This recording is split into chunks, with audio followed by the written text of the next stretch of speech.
Alright, Chapter 3. Chapter 3's main mission is one of those chapters where basically the required turn count in full recruitment is just ridiculously high, and it turns into not really being much of an LTC. This wasn't particularly fun to make because, again, I kind of like the LTC straps, and I didn't get to do any of them for this chapter. So as you can see, it's almost an hour long, and it turns out it's an hour or so of me basically getting to grind.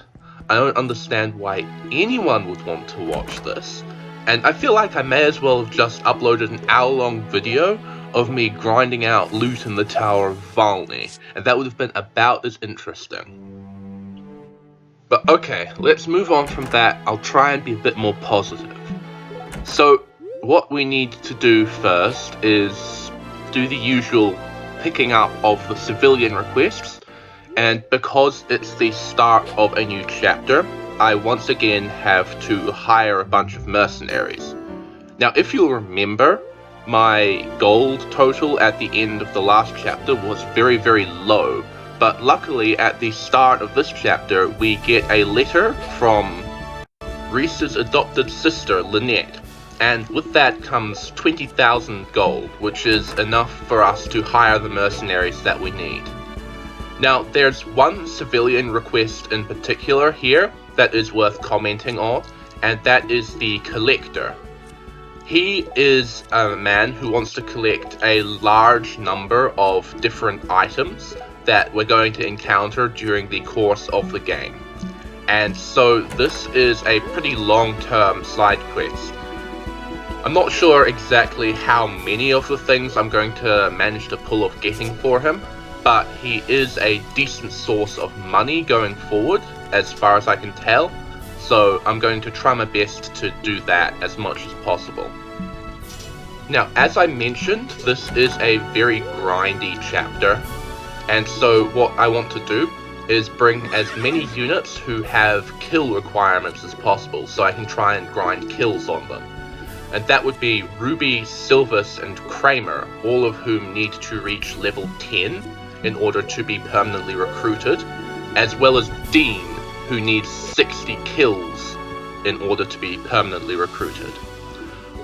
Faye also needs to reach level 10 for permanent recruitment, but I'm leaving her off, and I'll go over the reason for that later on, because it's relevant during the map. One other preparation that is worth noting was buying a new horse for Christine. Christine is going to be deployed on this map because she is needed for a specific side objective that we need to do for full recruitment. And so I decided to get her a horse to improve her mobility and let her see a bit of combat. Anyway, with preparations complete, let's start talking about the map itself. So, the key point of this map is that there are 3 old guys, priests, who need to be escorted to the far end of the map in order to get a certain person back from there to the city where we're all living. Because where she currently is pretty much under siege by bandits and Razites. The trouble with the 3 priests is that they each have different ideas of which path is the safest and easiest to get to their destination, and that means that we have to split up our army in order to protect all 3 of them as they make their very slow 3 move per turn way over there. One of the 3 priests, whose name is Orbill, really likes to move early in the turn. So to get ahead of him, I want to send Dean out to bait away at least one of the enemies that would be able to reach him. Annoyingly, Orbill still manages to get targeted by several enemies, including one of the pickpockets who is hiding in the forests near the start. But he manages to survive pretty easily, and that means that all of these enemies are now visible to us, and we are able to attack them and get rid of them as quickly as possible. Now, as a reminder, the units I want to feed experience into primarily are Ruby and Kramer. Sylvis and Dean as well, but they're kind of a little bit ahead of where they need to be already, so it's okay if they pair up and feed each other kills rather than taking kills for themselves all the time. Axel is chipping down an outlaw so that Ruby can kill him, although she does have pretty shaky accuracy there. And Adel is moving up to try and clear the way from one of the priests. His name is Grim, and there are quite a few enemies hiding out up where he wants to go. So Adel's going to bait some of them out. Unfortunately, he gets heavily damaged doing so he's actually going to swap out for Christine later on. One nice thing about the priests is that their movement is perfectly predictable. They will never leave the road tiles. And if you leave your units in range of where they are going to end up, they will heal you.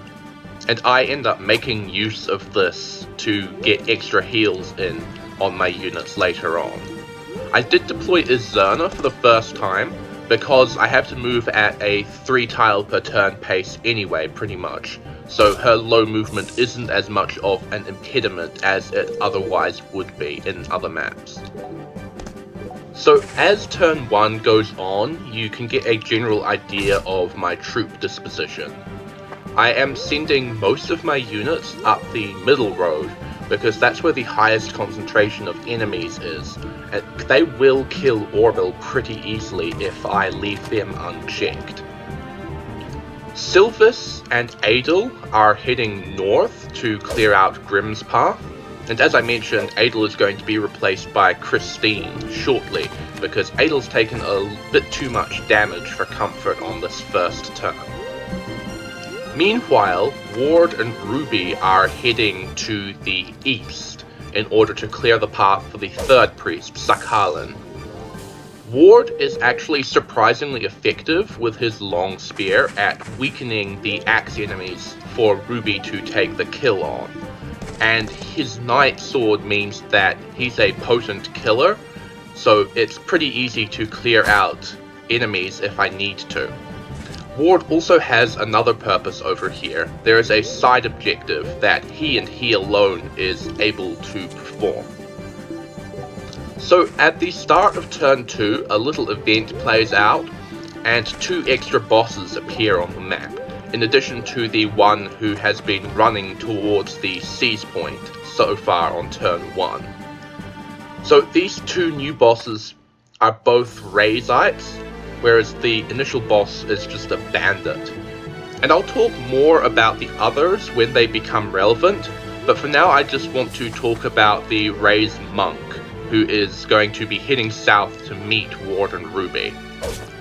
This guy's name is Fermat, and he is carrying a powerful offensive magic orb. So we want to target him as much as possible to kill him as soon as we can.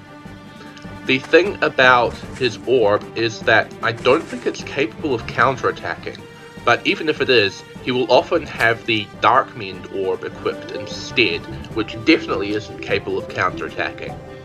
We want to kill him because he drops it, and that's the first thing that the collector wants to buy from us. Now, Sylvis is going to use her action here to pick off the only enemy near Grimm who has not yet acted.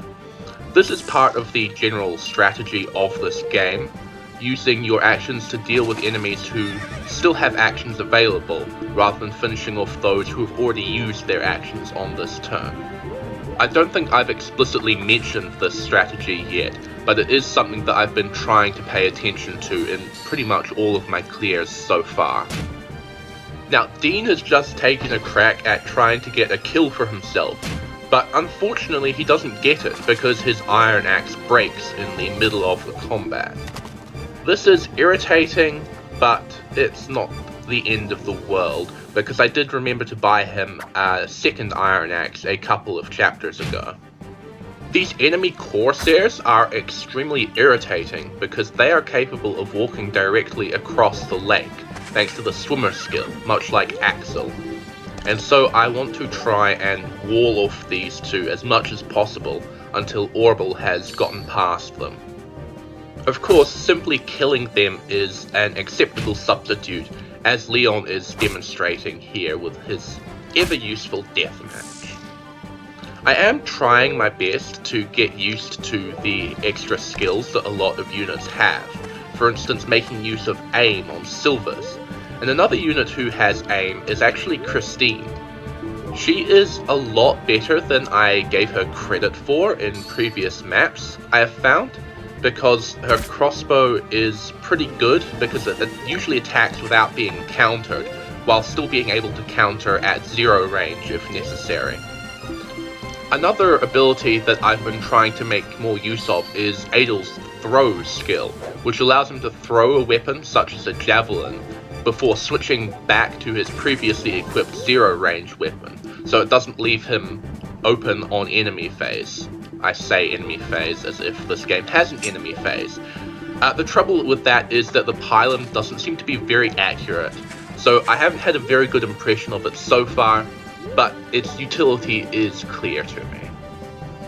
It should now be clear that Axel is heading off on a mission of his own. Thanks to his search skill, there are several sparkly spots on the map that he has to reach before the end of the map, and he's heading towards the first one of those now. Ruby's accuracy issues come to the fore here as she tries to finish off one of these enemies. Fortunately, he also misses her, and that means that she gets a follow-up attack in order to rectify her mistake. And this is not the last time that this is going to happen on this map. Ruby just has really poor starting weapon skills. However, from this she does get her first level up, and it's pretty good, although I would have preferred it if she had picked up some weapon levels there. Now, Volo's movement may seem a little weird at the moment because he's such a good killer, you'd expect him to be on the front line, but he does have an important purpose. I also managed to miss a healing opportunity for Izerna, because Orbel actually took a hit and she could have healed him, but unfortunately I missed that, and it's not really a big deal in the end. Okay, so not very much interesting is happening for a bit, so I would like to address something that I haven't had a chance to really talk about yet. The thing about weapon skill in this game is that it's not actually reflective of what's going under the hood, what it shows. So, in fact, what's happening is that you have 10 times the amount of equipment experience as is displayed under your weapon skill stat. And every time you attack with a weapon, or get hit by a weapon, depending on what we're talking about, you have a chance to gain some equipment experience, which I think comes in increments of 4. So the thing with Ruby in particular is that she starts with a very low small shield weapon skill of 0.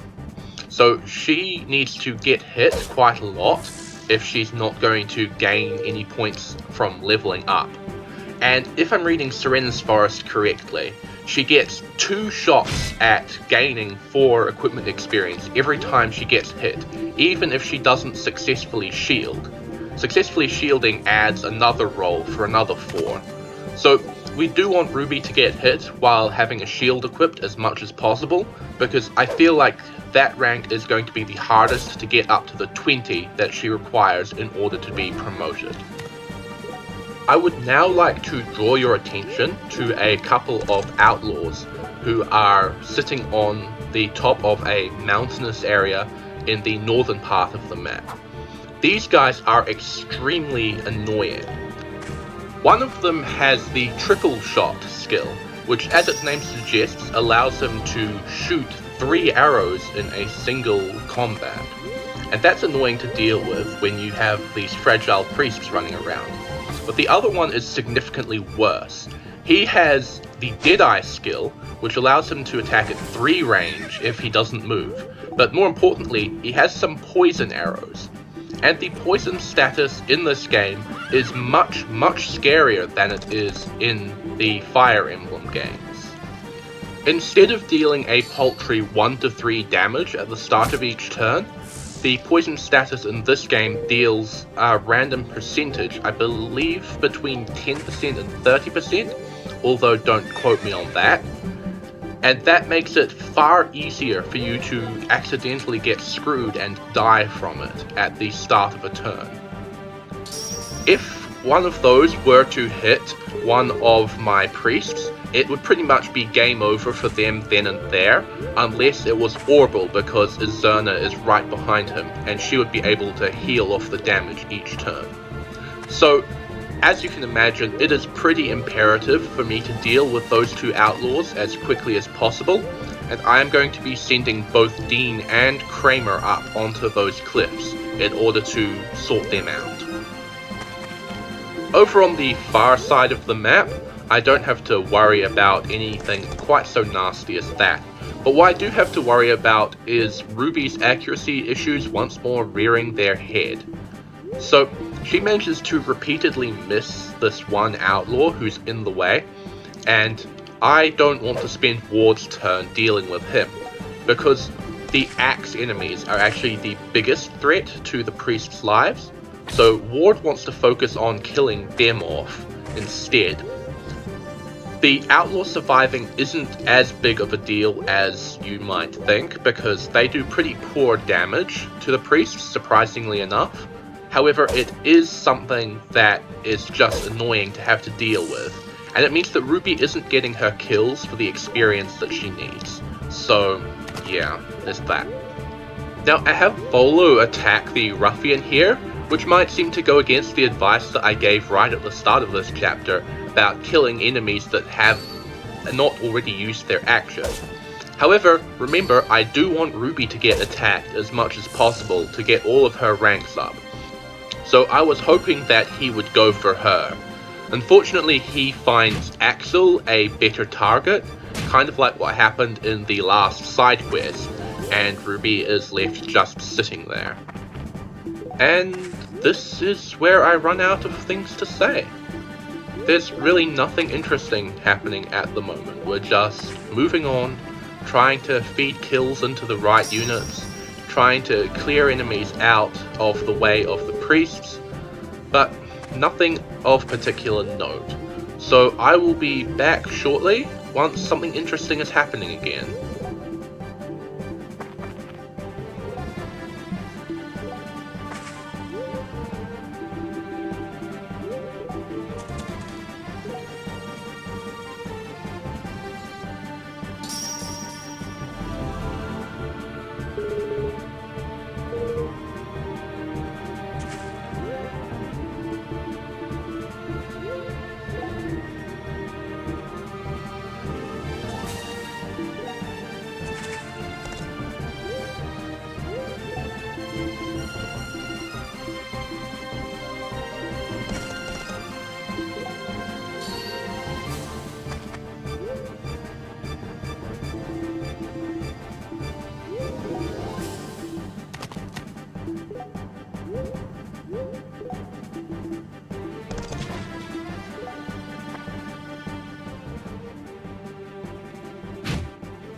Alright, I'm back, because one of the outlaws is about to demonstrate one of the skills that I mentioned earlier.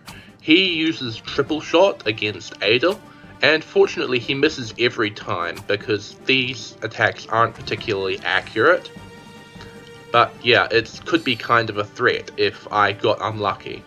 The other one also has a go at Adel with his Deadeye skill, but fortunately that misses. I do not end up having to deal with being poisoned in this clear at all, for which I am extremely thankful. Kramer and Dean are able to start climbing the cliffs and attacking the outlaws on this turn, so their turns are numbered, but we are dealing with hit rates in the mid-50s, so it's going to still take a while before we land enough to get rid of them for good.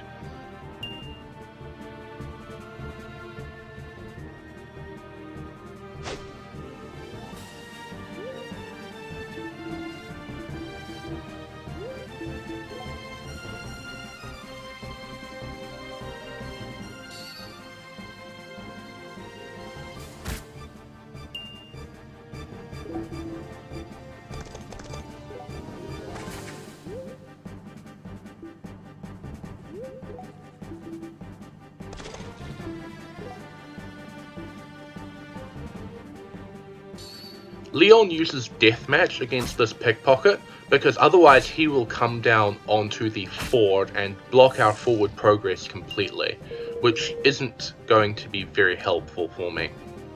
I have had to deal with him on that ford previously, and it's taken several extra turns for Leon and Reese to get through, and I want to kill the boss as soon as possible, just to get him out of the way, and to prevent him from getting as many battle cry stacks as he thinks he can get. But now something much more exciting is happening. Fermat is attacking Ward, and that's dealing a lot of damage. I think this is the first thing to put any significant scratch on Ward in this entire playthrough so far, so that's something worth commenting on. And now Axel has finally reached the first sparkly spot that we're going to be checking, and he has to fight a bandit here before he can get his prize. Said prize is a treasure, which is this game's version of a bullion.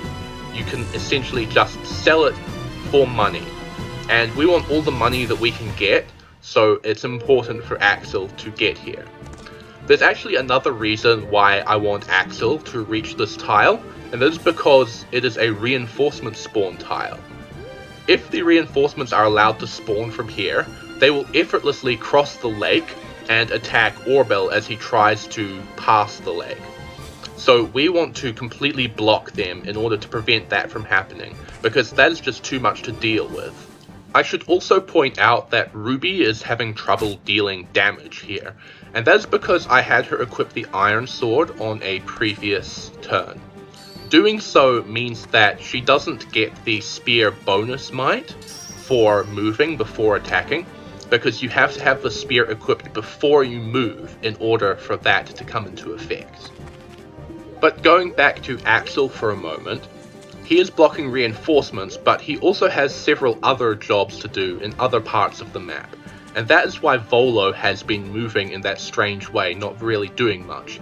He is going to replace Axel on this fortress next turn in order to block the reinforcements for the entire rest of the map, while Axel goes and does his other responsibilities.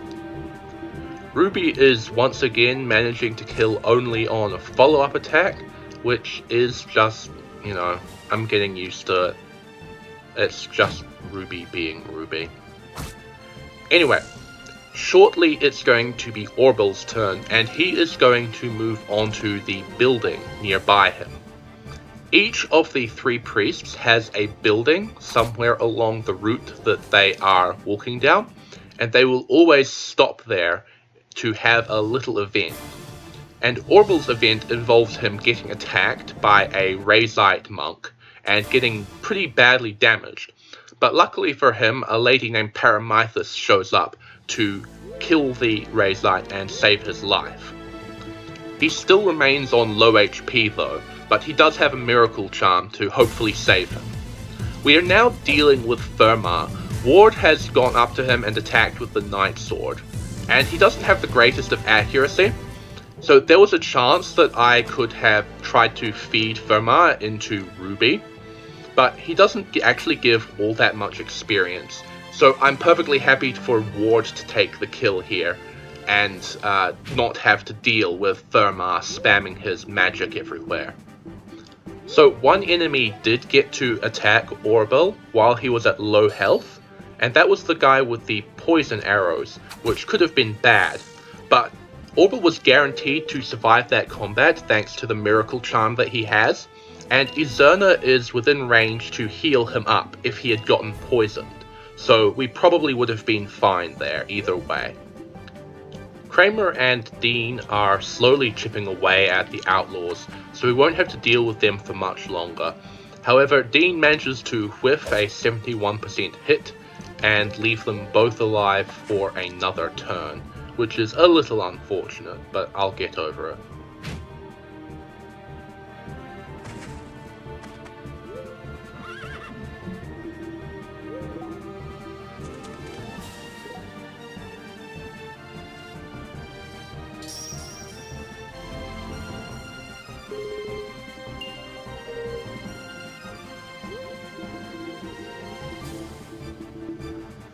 Adel, Leon, and Reese are closing in on the boss area, but they're holding back a bit because the boss has stacked several battle cries, and there is an enemy hiding in the forest nearby who I want to lure out before I start moving in on that.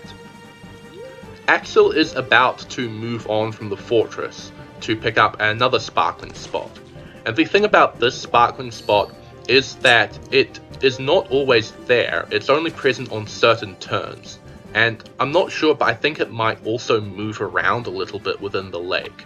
So it's important to get the right turn, otherwise Axel might be delayed from reaching his other objectives. So it's lucky that it's there and within reach on this turn, where Volo is free to take over Axel's reinforcement blocking duties. This sparkly spot contains a key item, which is the goal of one of our civilian requests for this chapter. At the start of turn 7, I prioritize my actions a little strangely, and the end result of this is that the pickpocket that came out of cover and attacked Leon at the end of turn 6 is going to walk away and use a vulnerary instead of me killing him. So that's a minor mistake, but it is a little irritating to see that go to waste. Fortunately, he comes straight back into my arms and we can kill him on a subsequent turn. But for now, he is going to end up safely within the range of the boss, who I still do not want to bait out.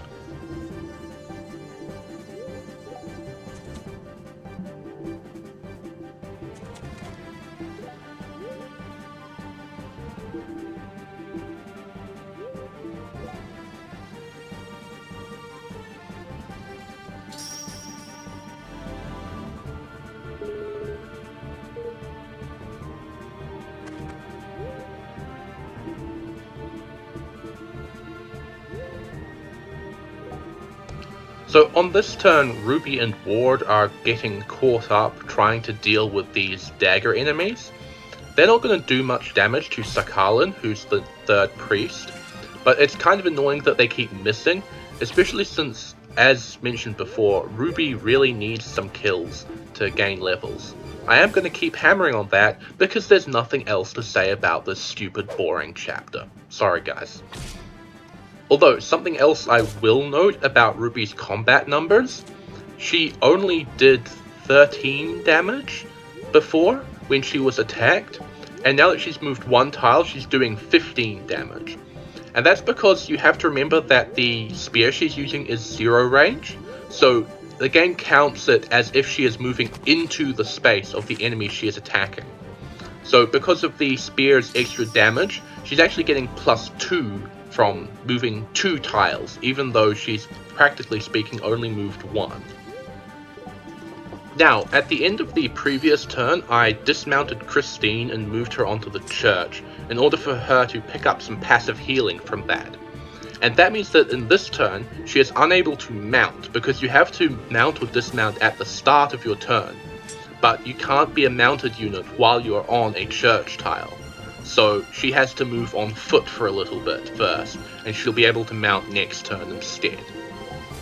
Alright, now comes the fun part of the map, which is me having Ruby repeatedly, futilely try and kill the pickpocket who is sitting on 1 HP and taunting me. She only has a 40-something hit rate against him, which kind of sucks, but pickpockets give more experience than the other types of enemies, so I really do want to feed that kill into Ruby if possible. And it does turn out to be possible, after several frustrating turns. In the process of all this, Sakhalin ends up running directly into the middle of 4 enemies' ranges in order to heal Ward, so I have to scramble to deal with that a bit. At the other end of the map, Grim is also in a particularly grim situation, because there are 3 archers who can all reach to attack him, and one of them was hiding, completely still, ignoring Christine and Sylvis as they walked through his range, which is really annoying gameplay design, and I wish it wasn't there because it comes as a surprise to me every time I play this map. It is probably worth noting at this point, I am going to have Volo wait on that fort every single turn. There's a faster way to do that. I could have used the standby command to make him automatically wait every single turn, and that would have meant I wouldn't have had to jump to him every single turn, but I forgot that I could do that, so unfortunately I do end up doing that. So once again, sorry for prolonging the torture of this hour-long video. Thanks to Sylvis being the absolute best and able to one-hit KO the archer that came out of hiding, I am able to unobstruct Grim's path for this turn, which is pretty nice because that means he can run away from the reinforcements that have started spawning from the upper left corner. Now those I am not going to block because Sylvis and Dean are going to go up there and farm the crap out of them. Christine has now joined the other mounted units near the boss, and she is going to sort of be there to support them, except not really because she doesn't have much to do and we don't want to feed her experience. And she manages to miss the one significant attack that I try and have her make, but oh well. We are able to deal with the pickpocket with everyone else's help, which makes up for her blunder there.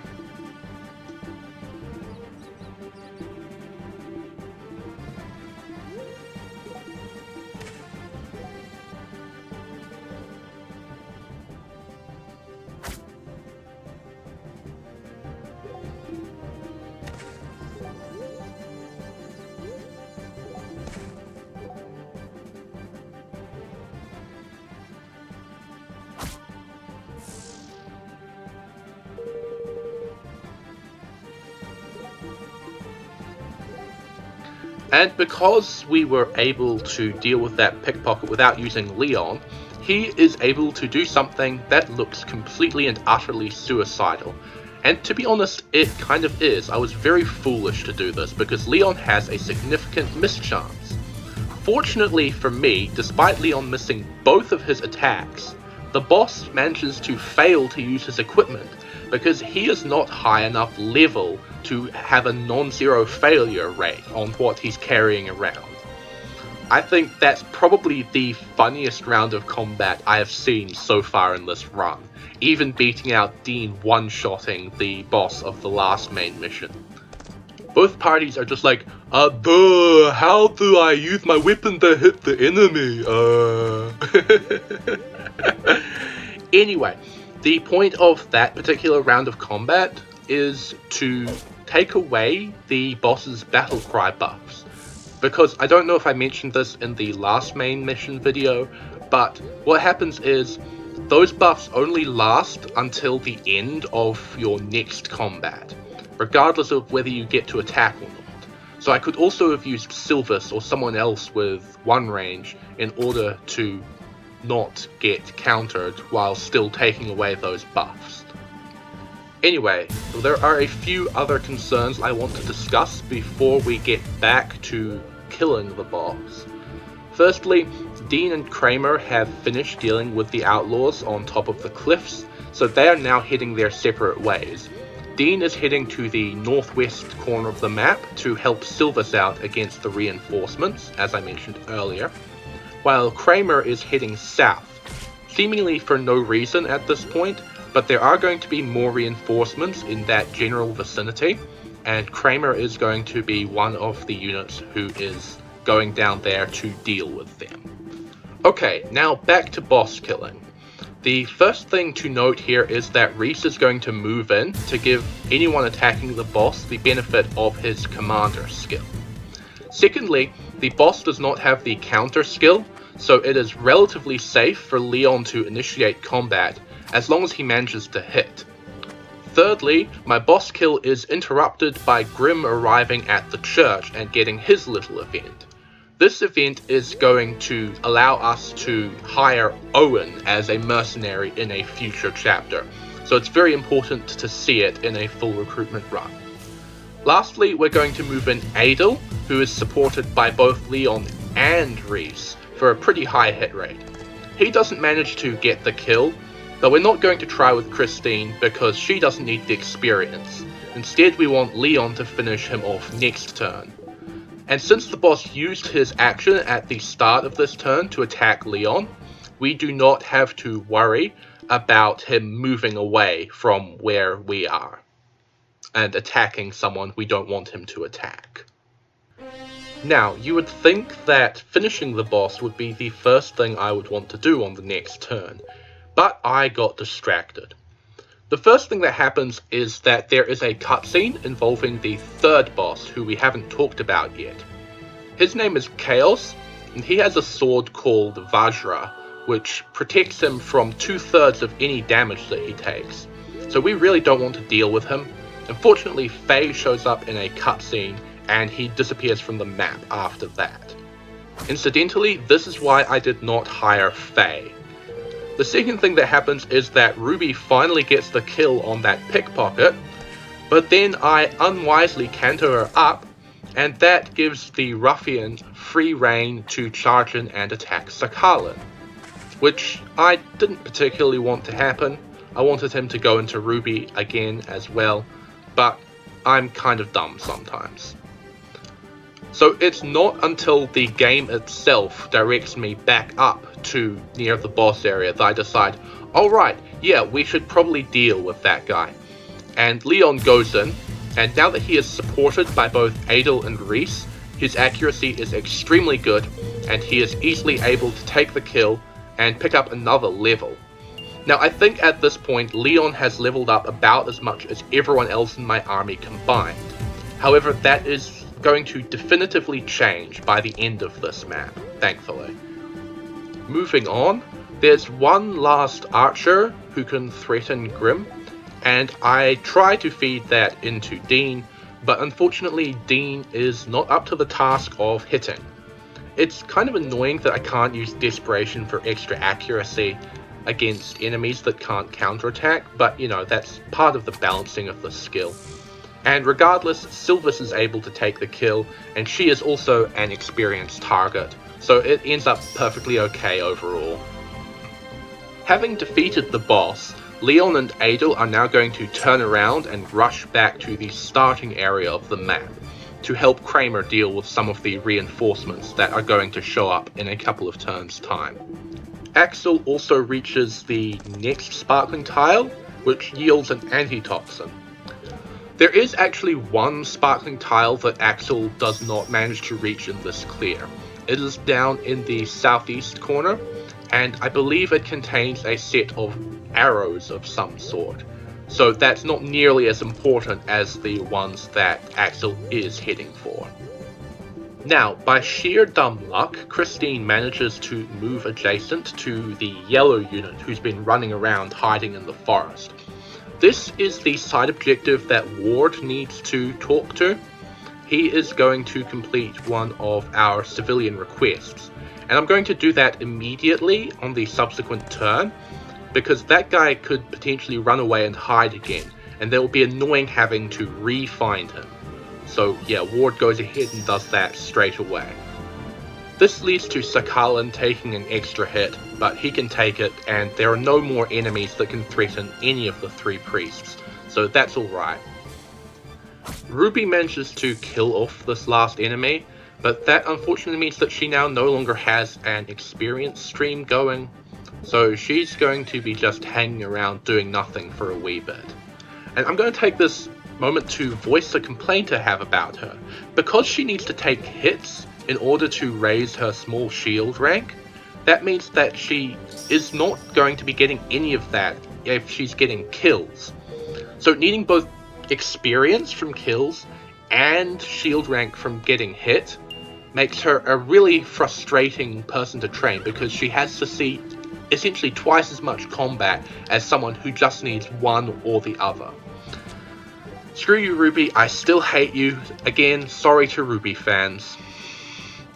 Meanwhile, Sylvis and Dean are reaching their positions for reinforcement farming.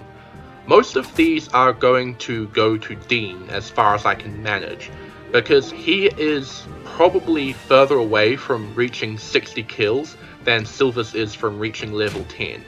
She's very efficient at getting kills in a wide range of situations without much risk, whereas Dean's reliable way of getting kills, Desperation, requires him to be healed pretty consistently because the enemies will counterattack and are guaranteed to hit.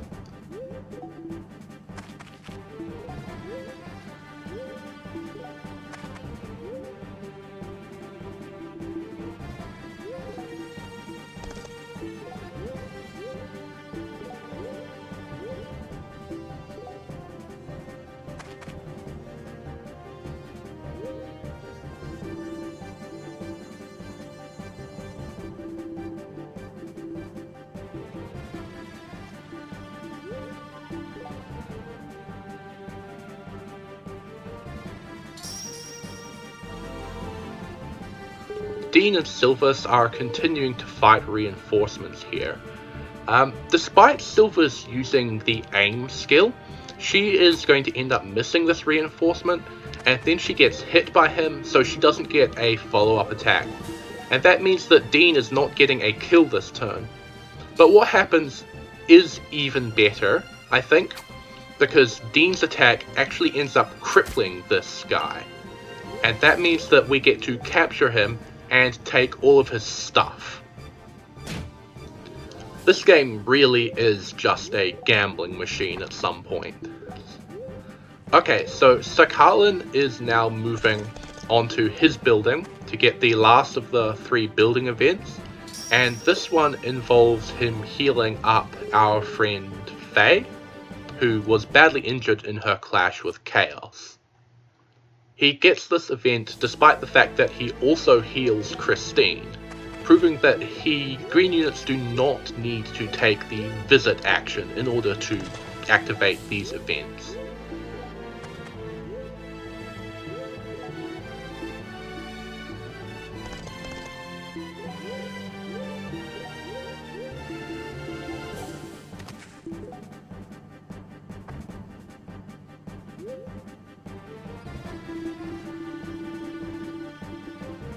At the start of turn 13, I have Dean use Desperation to 1-round KO the pirate reinforcement. This is so that Sylvis can get the capture on the outlaw, which means that Sylvis automatically gets a new bow and some new arrows, and it means that she gets the experience without it counting as killing, since Dean actually needs specifically kills, while Sylvis only needs experience points. Following that, Orbital has reached the arrive point, so all we have to do is have Reese move on over there and seize in order to complete the map in 13 turns. Or not, because the actual requirement for Reese to be able to seize here is for all of the 3 priests to have either arrived or died, thus removing them from the map either way. Now obviously if all 3 of them die, that's a game over. But the fastest way to clear this map in an absolute LTC would be to kill off Grim and Sakhalin and get Orbel over to here as soon as you possibly can. I believe that can go as low as 12 turns, possibly even 11. I'm not totally sure on the tile count, accounting for his visit to the house along the way. However, obviously I can't do that, and there's a good reason to want to get all 3 of the priests there anyway. It leads to an earlier promotion for Reese eventually. The southern reinforcements have finally shown up on this turn, and Kramer has been fighting them. This reinforcement in particular has a material that we want to get him to drop. And Kramer is going to take the kill, obviously, because he needs the experience to reach level 10. The other thing that is still actively happening is Axel working his way towards the northwestern corner, where the final sparkling spot is. That sparkling spot happens to be the point that is spawning all of the reinforcements. So when he gets it, he is going to block 1 turn of reinforcements, but that's only a little bit of a worry because Dean has managed to pick up quite a decent number of kills overall on this map. 60 kills actually isn't all that worrisome when you have, I believe, 10 or 12 chapters to do it in. So it's probably going to work out in the end as long as I continue to give him kills where the opportunities present themselves. I used the turn 15 save point in order to rig Kramer's hit against the reinforcement enemy. If you haven't played this game before, you might be surprised that I had to rig a 71% hit, but such is the nature of Berwick Saga. I actually had to reset over this once. So yeah, rigging it is the appropriate term here, because this game is, as mentioned, a total crapshoot. Axel also reaches the upper left corner cave on this turn, and he once again has to engage in a round of combat in order to claim the reward. The funny thing is that you don't actually appear to have to win the round of combat in order to get the reward. I was able to get the treasure in my test run without defeating the enemy who was guarding it. Now, something interesting here is that it sounds like the level up theme for Axel's level here is playing at the same time as the boss battle theme, and that creates kind of a really discordant sequence of music. It's weird, I don't know why they decided to make it happen that way, but, you know, it is how it is. So this is the turn where the third priest finally reaches the arrive point, so I could theoretically end the map here, but as I believe I've mentioned earlier, I'm sorry, it's 45 minutes ago and I don't remember, we do have to wait around for another couple of turns in order to achieve full recruitment. And I gotta say, I am really getting tired of this map. Anyway, more reinforcements have started to appear from the southeastern corner of the map, so Ruby is now back on the move in an attempt to pick up some equipment experience and possibly some actual experience from those guys. Unfortunately, she's competing with Kramer for that, but their accuracies against these enemies are not particularly great, so it's probably a good thing overall that they can back each other up a little bit. On this turn, quite a few reinforcements showed up, and the 2 ruffians on horses down near Ruby are both worthy of comment. One of them has a swift bow, which is the first brave weapon that we have encountered in this game. Unlike the Night Sword, it actually does give 2 attacks for every 1 attack you would normally make. The other ruffian has sleep arrows, which, as the name suggests, put their target to sleep if they hit. And that's kind of annoying to deal with. But there is a saving grace that I will talk about once one of them actually hits one of my units, which does happen, and it is irritating.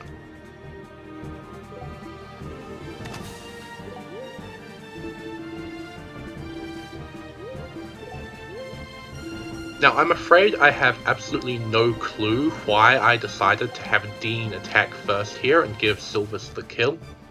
So, sorry, I really just don't remember. Sometimes I just do things, and if they work, they work, and it's fine.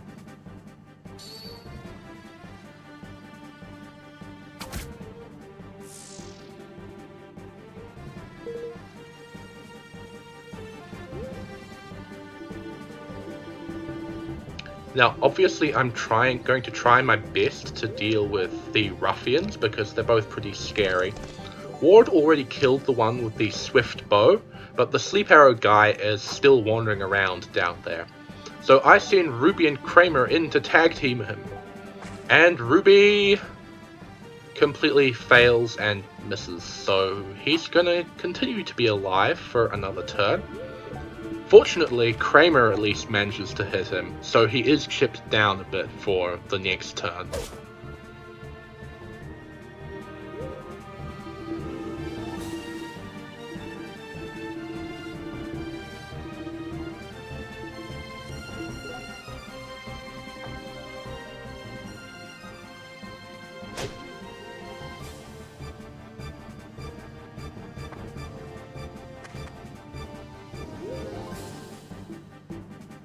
Despite Ruby's best efforts, she is still unable to finish off the guy with the sleep arrows this turn.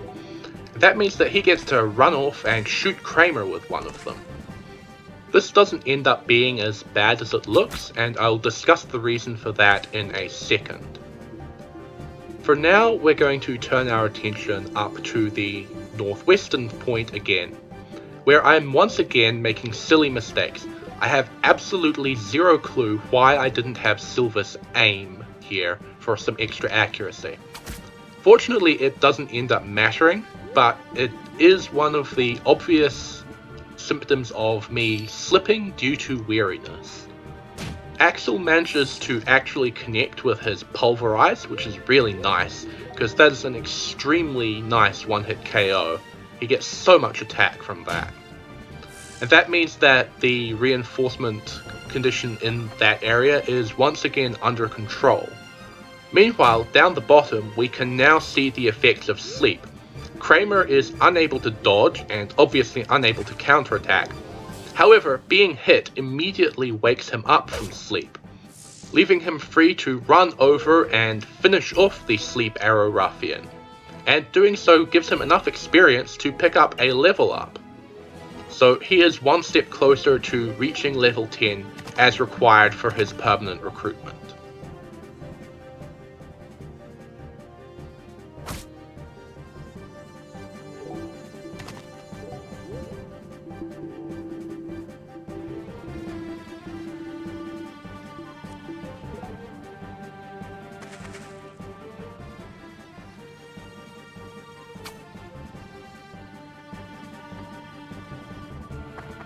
Ward chipped an enemy for Ruby to kill, and she moves up to take the opportunity at the start of turn 19, and once again demonstrating her superior skill, she misses both of her attacks and does not get the kill at all. Luckily though, that guy then goes on to attack Kramer, and Kramer kills him on the counter.